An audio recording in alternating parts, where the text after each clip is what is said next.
Notre projet s'inscrit dans les transitions entourant l'éducation préscolaire. Comme cette image le démontre bien, les transitions sont vécues par les familles de façon différente. Parfois, ces transitions-là peuvent être accompagnées solidement, accompagnées avec plusieurs personnes les entourant. D'autres fois, les transitions peuvent être plus chambranlantes, vont se faire seules. Donc, il faut prendre en considération que l'expérience des familles peut être différente dans ces contextes-là.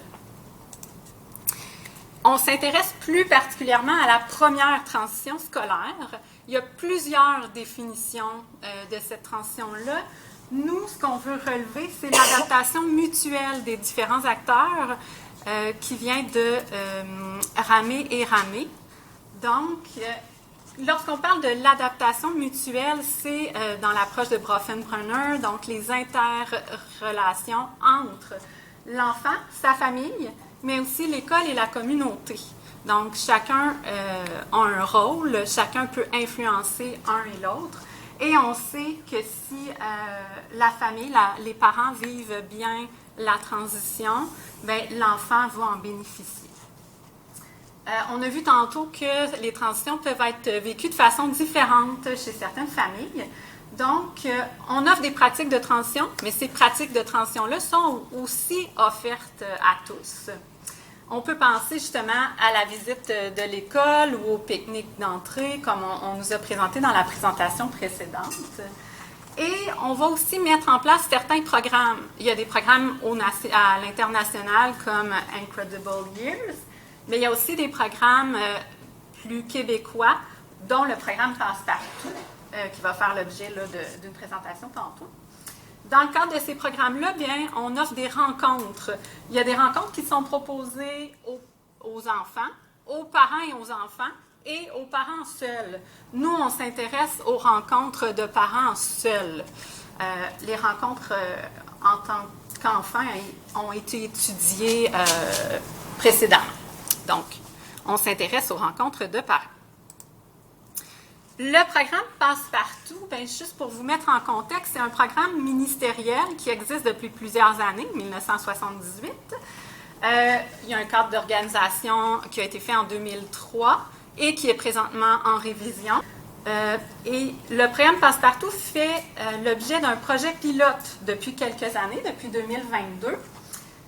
Il y a plusieurs centres de services, en fait, pour 12 centres de services scolaires, incluant une commission scolaire anglophone, et un conseil des Premières Nations, qui ont fait partie du projet pilote.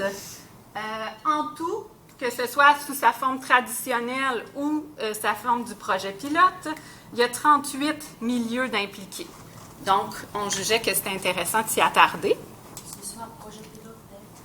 Le projet pilote Passe-Partout Plus. Justement, si vous désirez en apprendre davantage, parce que j'aurais pu faire ma rencontre que sur le projet pilote, j'ai plein de choses à vous dire, mais ce n'est pas l'objet principal de la présentation. Je vous invite à aller lire les articles qui sont dans la revue préscolaire. En fait, comme je vous indiquais, le projet Passe-Partout est un projet qui existe depuis plusieurs années. Le projet pilote a été mis en place par le ministère en 2022 et on est actuellement à la phase du bilan. Si vous voulez avoir accès aux présentations, c'est des liens cliquables, donc vous pourrez là, aller directement consulter les articles. Ce que j'ai le goût de vous dire aussi par rapport à ces projets-là, c'est que c'est des projets qui visent à accompagner les familles dans le contexte de la première transition scolaire. Pour le projet pilote, on élargit un petit peu à les transitions entourant l'éducation préscolaire, mais c'est aussi des projets qui s'intéressent à la collaboration école-famille-communauté et à la position, la place qu'on désire accorder aux familles. Donc, on sait que certains parents peuvent vivre difficilement ce passage. Certains parents se sentent mal préparés et on sait que c'est précisément pour ceux dont c'est leur première expérience de transition. Des équipes de recherche ont mis l'emphase sur l'importance de la collaboration parce qu'on sait que le premier contact en fait qu'on établit avec les parents va être garant de la relation qu'on va établir tout au long du parcours scolaire. Afin de bien comprendre les facteurs clés de la collaboration entre l'école et la famille, certaines pratiques de transition sont mises en place, puis ont été étudiées, ont fait l'objet d'études. Certains programmes, dont les programmes que je vous ai parlé tantôt, Incredible Years, Passepartout, je vous en parlerai tantôt, ont été étudiés. Donc, la perception des parents de ces programmes-là ont été étudiés. Lorsqu'il s'agit, en fait, du programme Passepartout, on a moins d'informations. Alors, ce qui nous amène justement à vous présenter, donc, on a l'évaluation du programme ministériel qui a été fait par le ministère au moyen d'un sondage. Et on a eu quelques informations à travers ce sondage-là, mais il semble manquer de documentation, de documenter en profondeur la perception ou l'expérience des parents lors des rencontres qui leur sont proposées au programme Passepartout. Dans le contexte du projet pilote et avec tous ces constats-là, bien, ça nous amène à vouloir en apprendre davantage sur le vécu des familles, le vécu des parents, en fait, pour bien comprendre leur perception, pour bien comprendre aussi quels pourraient être les leviers, justement, de la collaboration, puis comment on pourrait accompagner le début de la collaboration ou la période de départ, en fait, de la collaboration. Notre objectif principal, c'est donc de documenter l'expérience des parents en contexte de rencontre, au programme Passepartout.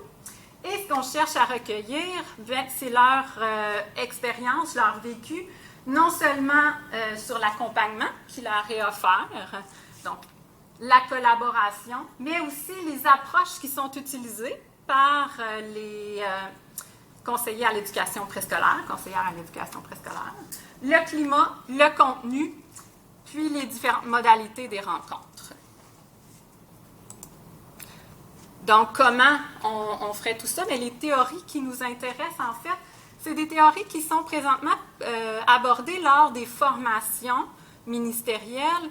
Et là, on parle autant du programme Passepartout dans sa version traditionnelle, qui a évolué, bien sûr, que du projet pilote. Donc, ce qu'on entend, c'est beaucoup l'approche centrée sur la famille et l'approche participative. Je ne définirai pas ici ces approches-là, mais je vous invite à venir me voir si vous voulez en apprendre davantage. Concernant l'expérience et toutes les modalités de rencontre, les aspects relationnels, bien, on veut se concentrer sur l'approche des 4 A. Donc, vous voyez ici l'illustration qui vous en dit un petit peu davantage. Donc, ces approches-là vont nous aider à répondre à nos objectifs.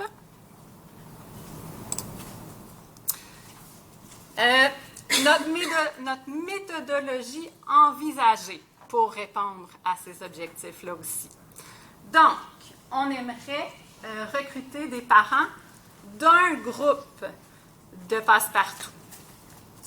On aimerait que ce groupe-là soit accompagné d'une conseillère ou conseiller à l'éducation préscolaire qui ait vécu les formations, donc qui connaît bien les approches utilisées.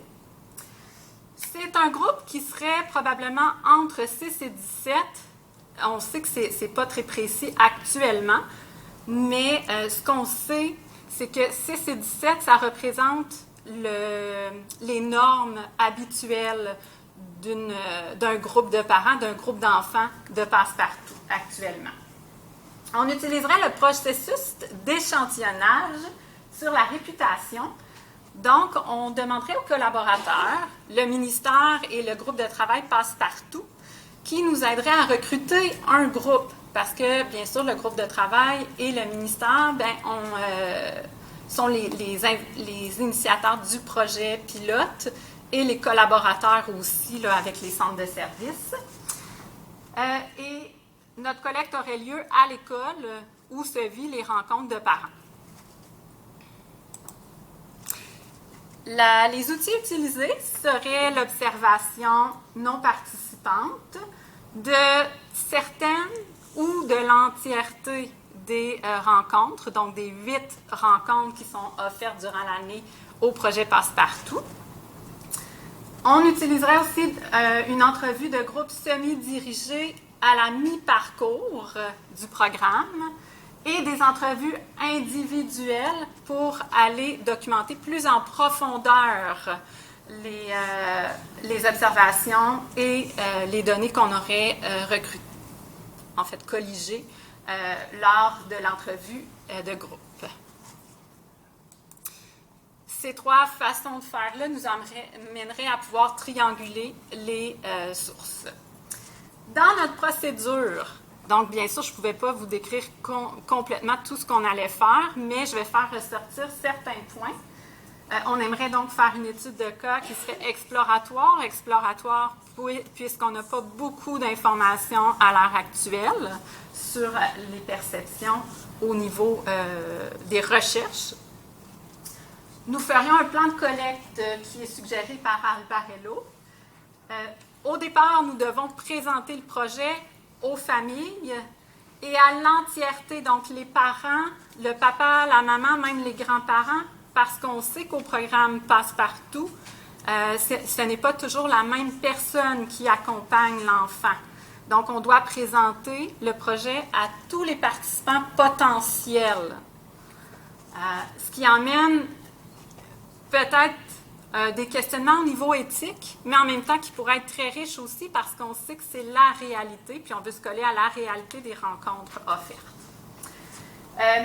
On ferait des questionnaires sociodémographiques et une discussion ou un questionnaire à préciser avec la conseillère ou le conseiller à l'éducation préscolaire dans le but de documenter le contexte des rencontres et de documenter les participants. Donc, d'avoir des informations pertinentes, c'est important dans le contexte d'une étude de cas exploratoire.